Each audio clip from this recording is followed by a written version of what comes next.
Hi, good morning everyone. Acidity is an issue that plagues millions of people around the world, and yet it's one of the simplest things that you can sort or reverse using simple lifestyle changes. First, let's go back to school for a minute. If you remember the pH scale, you had 7 in the middle, which is neutral, 7 and above, which is alkaline, and 7 and below, which is acidic. Now the human body requires acid. It requires acid in your stomach to digest the food that you eat. There's nothing wrong with levels of acid. But the problem becomes larger when these levels of acid increase all the time. And there are so many people today who suffer from acid reflux, acidity, burping, bloating, flatulence. These are all forms of acidity in different ways.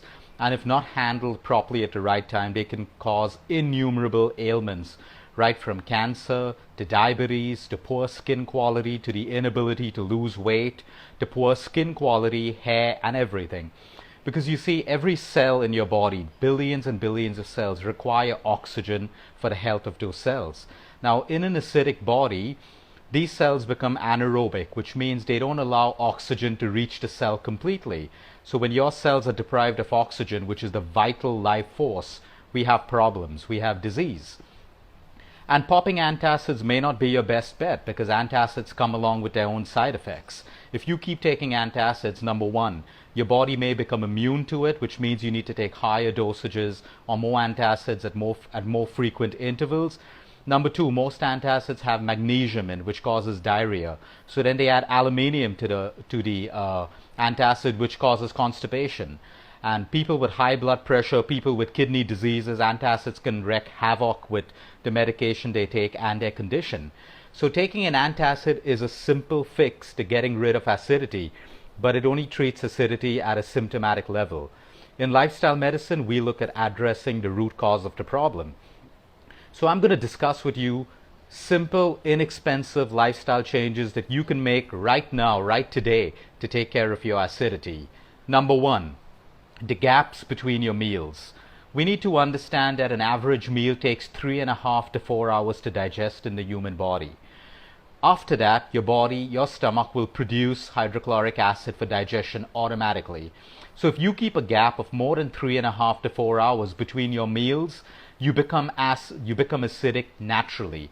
Because even though you've not eaten and even though there's no food in your stomach will still produce acid after 3.5 to 4 hours. And if there's no food in your stomach, the acid now has nothing to act upon. So it eats on the inner mucosal linings of your stomach, causing ulcers, acid reflux. What is acid reflux? When there's no food in your system and extra acid, your body tries to eject it. And it tries to eject it. Sometimes you feel that heartburn as it travels right up your throat into your esophagus, and that's called acid reflux. Acid reflux can be very, very damaging to your esophagus, which has very thin and delicate issues. So the first lifestyle change is do not keep long gaps between your meals. 3.5 to 4 hours is the right amount of gap that you should keep, which means you need to plan your breakfast, your lunch, your evening snack, and your dinner on time to prevent acidity.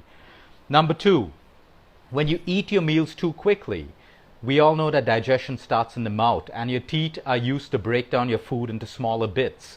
When you don't chew your food and larger bits of food go into your stomach undigested, your body needs to produce more acid to break down these larger chunks of food. More acid means more acidity. So when you don't chew your food and you eat your meals too quickly, you could be acidic and there could be acid reflux again. So slow down, chew your food. Remember that your saliva contains key enzymes that starts the breakdown and digestion of fats and carbohydrates in your mouth. So you send pre-digested food to your stomach so your body produces less acid to break it down. What you also need to know is that when your body produces more acid, a lot of the vitamins and nutrients in the food that you eat in the presence of excess acid die. So you're not getting nutrients from the food that you eat. Trying to keep your meals at the same time every day is extremely important. So try to have your breakfast at the same time every day, your lunch at the same time every day, your evening snack at the same time every day, and your dinner at the same time every day. Because like you all know, your muscles have a memory, so does your mind, so does your tissues and cells in the body. So when you eat at the same time every day, your body has that memory, your stomach has that memory that it will be getting food at these particular times. And then your body produces acid uniformly. So try to keep your schedule uniform, try to keep your meal times, similar every single day. The fourth lifestyle change, watch the kind of food that you eat. When you're eating wholesome food like fruits and vegetables and lentils and whole grains, nuts and seeds, your body produces the right amount of acid to break it down. But the problem is the human body is not designed to process junk food, processed food, overconsumption of sugar, overconsumption of salt, overconsumption of aerated drinks. Your body produces a lot of acid to break down this unnatural food. So sometimes a small portion of processed food will make your stomach produce a lot of acid. And that's how we get acidic as well. We also have to be mindful of some of the medication that we're on. A lot of medicines, the side effects is causing acid. Your body requires a lot of acid to be produced to break down your medicine. And the side effects of many medicine also produce acidity. So when you're on antibiotics, you have to be on a probiotic and a B complex as well, because antibiotics wipe out the good and bad bacteria from your intestines, making your body more acidic, and it also wipes out the B complex vitamins. So you need to replenish that. So the idea is keeping your body alkaline. Now your body has a pH regulator which automatically has the ability to keep yourself alkaline. But the problem is when we have wrong lifestyles and we eat the wrong food and your body produces too much of acid. So then right from drinking lemon water to eating a bowl of cucumber, carrot, raw vegetables, it can make your body alkaline. And sometimes, especially when we choose to eat junk food and processed food, we need to make that extra attempt to make our bodies alkaline. Even your water consumption, so many people have less water intake in a day. Even a 1% drop of water in your body can produce acidity. It can produce fatigue.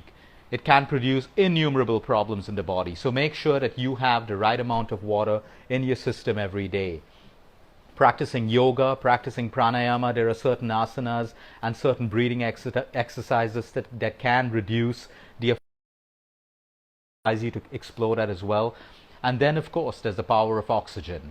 Every time you breathe, every time you inhale oxygen, you help your body balance its acidic and alkaline levels naturally, which is why I have one simple exercise for everyone that's eating a meal. Before your meal, take 3 deep breaths so that you flood your body with oxygen, you flood your stomach with oxygen. An inhale and an exhale, an inhale and an exhale. And then so that we can inculcate the method of mindful eating between every spoon. I'm sorry, we had a break in connection over there. Yeah, so between every...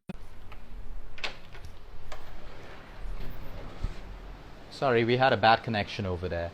So between every morsel, every spoon that you take, try to get into the habit of taking 1 deep breath, 1 inhale, 1 exhale. Because you see, your body produces acid and alkaline better in an environment that is, rich in oxygen. And that way you learn to mindfully eat as well. So remember, if you're using antacids right now, it's a quick fix, and you should be looking at getting off your antacids and balancing it with natural foods and natural lifestyles. So to recap the lifestyles, and since we've had a poor connection, I will also recap this on the Facebook page. Number 1, don't let the gap between your meals be more than 3.5 to 4 hours. Try to keep the same meal time every day when you can. Chew your food, eat slowly so that your body produces only how much acid it requires for digestion. If you're on medication, make sure you're taking a probiotic and a B complex, and you're keeping your body alkaline with something as simple as lemon water, a bowl of raw cucumbers, a bowl of raw carrots, making sure you have adequate amount of water in your day, stay hydrated, keep your body alkaline. These are the simplest lifestyle changes that can get rid of your acidity in even the most serious cases. And you need to understand that keep a gap of at least 2.5 to 3 hours between your dinner and bedtime. After you finish a meal, you do not want to be in a lying position. You do not want to be in a slouched position. You want to be sitting upright or taking a very, very gentle walk or sitting in a yogic position called Vajrasana, which helps you with the digestion of your food.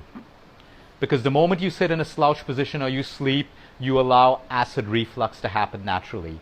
Acid reflux is dangerous. Having persistent levels of acidity is dangerous in the human body. So try using these lifestyle changes to reverse it. It's simple, it's easy, it's inexpensive, and it's natural. Until next time, eat smart, move more, sleep right, breathe deep, and have a great day, everyone. Thank you.